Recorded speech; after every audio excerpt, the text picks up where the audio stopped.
Hello and good day sa inyong lahat. Ito ang inyong daddy na nagbabalik sa ating channel at ito dito sa ating larong MU New Dawn. So tulad ng aking pinangako, since RB7 na ang summoner, ito na ang build ng or build but the master talent ng summoner. Ninang natin to. Hindi nagbabuff. Nagbabag yung character but go on. So, meron tayong dalawang klaseng master talent, the class talent and the general talent. So, sa general talent, it's the same all across sa lahat ng classes. So, yung first 10 is the basic anti-class sa mga ibang job. Then, meron tayong offense and the defense. Like, for counter sa Dark Knight, so kung gusto nyo mas less ang damage na taken nyo sa kanya, pwede nyo i-upgrade yan. Then, yung attack. So, 10 yan sa 5 kabilang class. Then, meron tayong excellent damage, double attack. Then, yung kabila yung mga defense nila. Then, crit damage. Then, accuracy, dito yung SD, top raise. Then, movement, gold, sorry. Then, movement. Then, attack speed. Sa akin nakailaw ang attack speed dahil ito yung pinapa-increase ko dito. Then, the life. So, etong general talent, sumasabay siya sa level ng character nyo. So, as you level up your character, let's say, level 150 na kayo, 150 points din. Pero kayo. So, since ang max natin is 400, we can open at least 2, then isang 100 points. So, pangatlo. Ngayon, kung ako tatanungin nyo, sa summoner kaya daddy, ano kaya magandang ilagay? For me, attack speed and syempre yung double attack rate. So, etong dalawang to, ma-max out nyo talaga yan. Then, the life. Why life? Bakit hindi kaya SD, movement speed, accuracy? Life for me kasi parang scalability ng ng def nyo or masusustain nyo pa yung ibang damage sa mobs or sa PvP. So accuracy, it's also good kung gusto nyong kunin siya, but I would rather go for life kasi mas marami siyang benefit. Katulad dun sa pagpo-boss, let's say, mas under pa yung def nyo doon sa required, pero mataas ang buhay nyo, so mas matatagalan nyo yung laban kahit pa paano. Accuracy, yes, kasi mas marami kang hit kaysa sa miss, but you can improve that sa ibang mga weapon mo. But yung life, yes, you can also improve that sa mga ibang weapon, sa rebirth, ganun. Pero hindi siya ganun kadalas kinukuha. Kasi mas priority nila yung ibang stats doon. So, sayang yung ilang percent din dito. Then, next, ito na yon. Would you go mana or int or transcendence or the curse? Kasi since we all know, summoner, dalawa ang ginagamit niya at either mana or the int or the curse form or the transcendence form. Ngayon, pinakamadalas na ginagamit for PvP, boss hunt, hindi masyado boss hunt, but mainly PvP na rin, sige, PvP, ang in-type or mana. So, at first, meron kayong attack weapon, max weapon attack, kailangan nyo ipa-level to ng at least 5 para ma-level itong Hell Beast. Ito yung madalas nyo naririnig nung qualifiers from Luzon, Visayas, Mindanao, na Hell Beast, pinakawalan, Hell Beast, binato, Hell Beast, ganyan. So, yung pulang hayop, mga ganun. Ito yon. So, ano bang meron dito sa Helbis na to? Kung makikita nyo sa description, deals total of 3 hits. 50% chance for a 4th hit. Primary hits the selected target for a magic attack times 312. Kung mataas ang magic attack ng kalaban, ay ng summoner plus times 312%, imagine nyo, kaya niya pabagsakin kahit warrior na RB5 or RB6 in one shot. So, damage hit enemies within 3 times of the target for magic attack. So, nag-i-splash din siya. If the fewer nearby enemies are available, remaining hits strike the selected target for magic attack. So, mas marami kang kumpol na kalaban pag binutuhan mo to, lahat natatamaan. Pero kung solo, kaya mo siya ma-one shot. Ito yung primary na ginagamit. Normally, ito yung unang ginagamit ng mga summoner. Pag bumato to, namatay, goods. Pag hindi, sumunod si Aqua Beast. Yun naman na doon sa Rune 6 na may additional na dami na hit yung Aqua Beast mo. Instead of 3, magiging 4. So, kaya yun ang ginagamit normally sa RB6 ng mga summoner as a primary spell sa PvP. But, pagka RB7 mo, Matic, Helbis, una. Tapos yun, or, etong dalawa. So, as we go on, ano natin yan? Madidiscuss natin yan. So, next is, on the left side, ignore death. Kung gusto nyo tagus-tagusan talaga. Tapos, ignore their damage reduction pa. Or, kung gusto nyo, first hit of Helbis, additional damage 1%.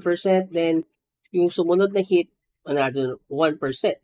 So, imagine nyo, kung solo target, 2% additional niya, di ba?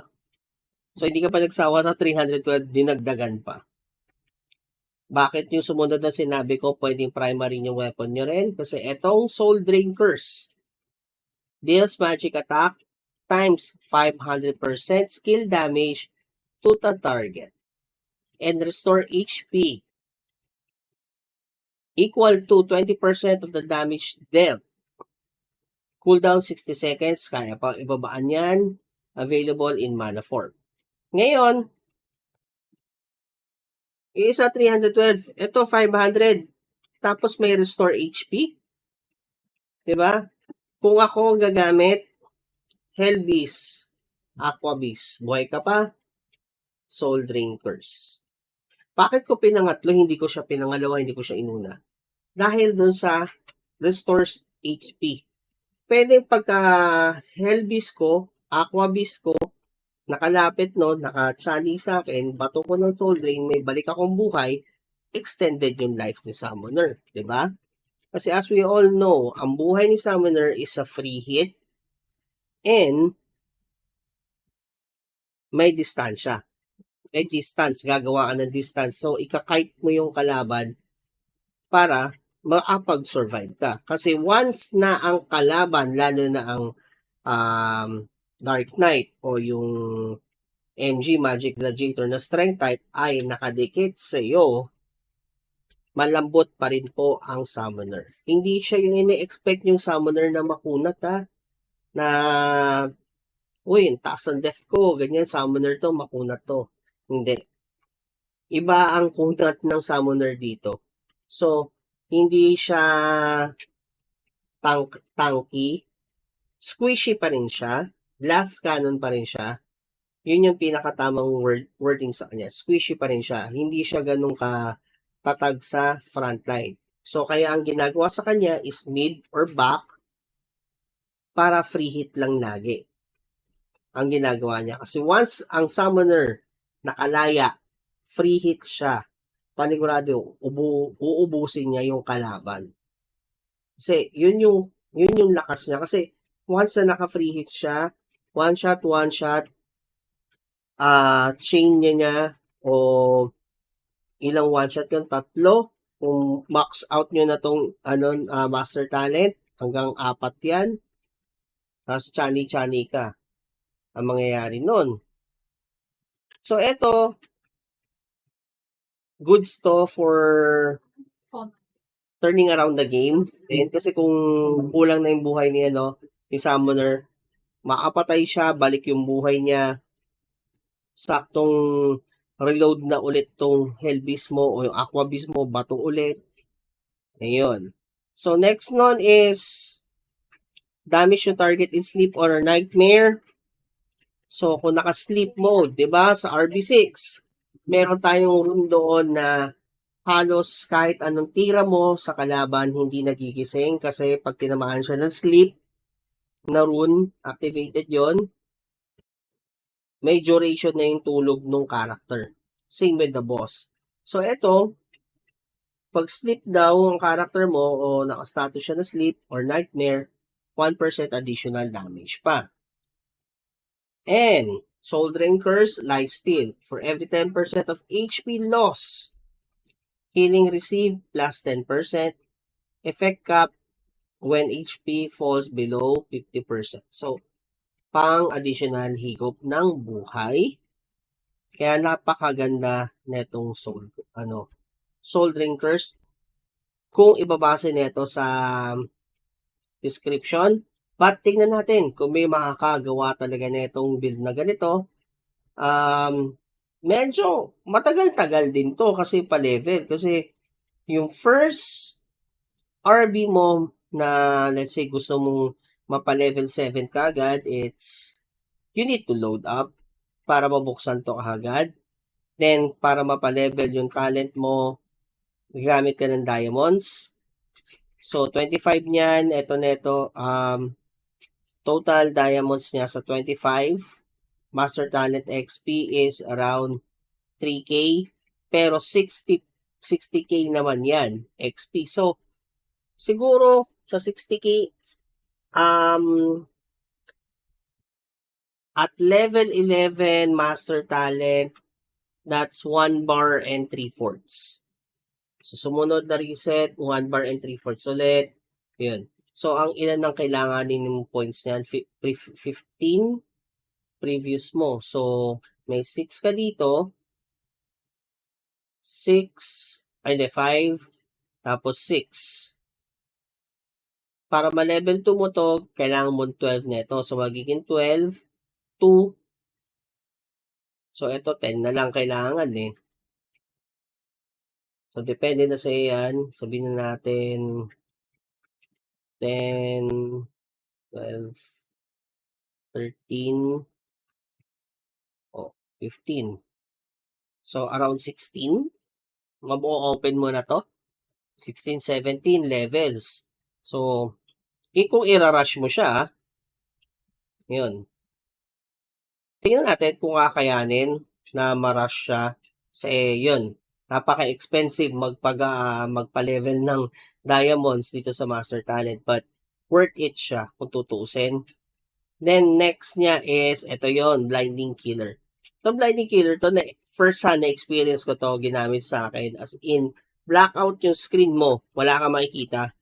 So, it's up to you if you want to move around para may ma-encounter kang kalaban or you need to stop. But, pag nag-stop ka, target ka ng mga kalaban. Kaya, I would suggest not to stop but just to move around and see kung may makikita kang kasama doon sa napakaliit lang talaga. Halos screen mo na ikaw na lang talaga nakikita mong character doon. So, kung may pumatong doon na character, then pwede mong patayin. So, ilang seconds din yan? Sabihin natin 3 seconds. Yung 3 seconds na yan, sabihin natin, daddy, maliit lang yan. 3 seconds lang yan. Then, yung 3 seconds na yan, clutch yan. Imagine mo, batuhan ka yan. Konti na lang buhay mo. Mag-i-evade siya, iikot siya, makakapag-free na siya. Ikaw pa yung natalo, di ba? Target hit by 15% pa, mawawala pa, di ba? So, napaka-useful to. Even though ganyan lang yung damage niya. So, ito, combo mo, una. Then, Yan. Hindi. Ito tong Hellbeast. So, kung buhay pa, batuhan mo ng Aqua Beast. Kung buhay pa, batuhan mo na ito. Kung buhay pa, ewan ko na lang. Ang laki ng buhay naman nun. O, putok yung bawas mo. Yun lang yun. Then, cooldown reduction ng Blinding Killer. Then, Darkness Chance, para mas mabulag pa siya. Yan. So, increasing. Ngayon, kung tutuusin, ito level 30 na ito mabubuksan eh. So, ibig sabihin may 30 points ka na dito. Kayo nang bahala. 30 points, hindi dito, dito, ganun na. Lahat yan. Overall. Kaya dapat ayusin nyo kung ano yung magugustuhan yung master talent. Pwede naman siya i-reset. Yung first reset nyo is for free. So, we go on to the first form or the Transcendence. So, max life, again, 15 points yan. Then, weakness formation reduces the attack reduction or attack percentage ng kalaban. Ngayon, may level 10 siya. So, I don't know hanggang ilan yung percent niyan. Then, itong weakness field, movement speed, tapos immobilization ng 3 seconds. Then, weakness formation effect, additional attack reduction na naman. Ito yung susunod na maganda. Gate of Charge. Summon a single-use trap gate. You and your teammate who pass through it will teleport to the location of your innovation on the same map. Tapos max range nga, napaka-laki.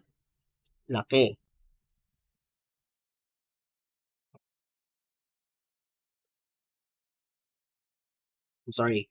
Then next would be the Gate of Charge attack. So, when emerging from Gate of Charge, increase the attack speed ng summoner for 1 second.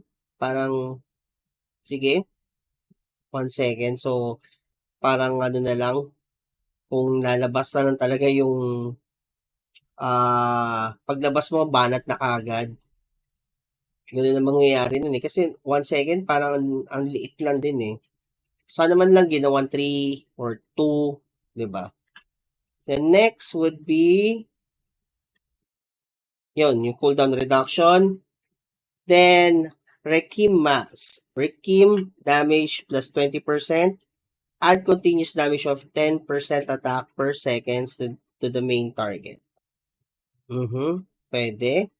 Pero, halos wala kang pampatay kasi sa PvP talaga sa curse form. So, anong gagawin niya? Kasi I'm not really sure kung paano ka makaka-damage ng todo sa curse form, kung anong gagamitin mo skill. Kasi, I don't know kung may gumagamit ba ng curse form sa PvP. Yun, comment down below kung meron or anong server or ano. Kasi, sa lahat ng mga nakikita ko talaga na summoner, puro int type or mana type ang ginagamit. Halos wala nagka-curse form. Curse form, yes, for mobs. Mobbing yung papalevel ka, curse form, talagang ginagamit yung dead side. Then, damage over time, not damage niya, then, yeah. Tapos, yung reduction ng weakness field, innovation, and master kim. So, overall, master talent ng summoner, okay siya. Okay. Kasi, RB6, lumakas siya. Pagdating ng RB7, mas lumakas pa siya. Bakit? Dinagdagan siya ng 2 or 3 dito sa int type ng 3 pang one shot, or 2 pang one shot at 1 pang control sa inside or yung mana form niya, not the curse form. Then, i-combo mo siya dun sa runes niya dito sa Water Surge. Aqua Beast increase to 2 na nga sa akin. So, halos one shot siya.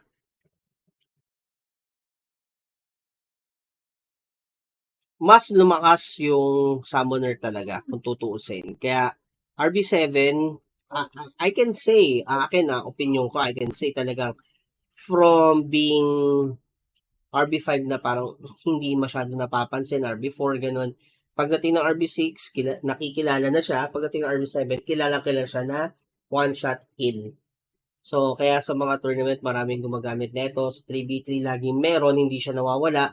Kasi ito pinanggagalingan ng burst damage. Kung hindi to, wala to sa lineup nyo sa mga PvP or 3v3, parang ano yung pang-burst nyo pa? Pwede nating pwedeng Dark Wizard, yes. But, ito yung pinakamabilisan talaga na burst. Kasi imagine nyo, pag binato niya lahat yon, free hit kayo, tapos ang laban. Yan. So, sa ating susunod na video, itatakal naman natin yung rune system ng Summoner. So, hoping nagustuhan nyo sana tong video na to. And sana supportan nyo ako sa aking channel para mas marami pa akong video na magawa. So, don't forget to click the like, subscribe, and hit the notification bell. And punta na rin kayo sa akin sa Facebook channel ko at mag-follow. Thank you.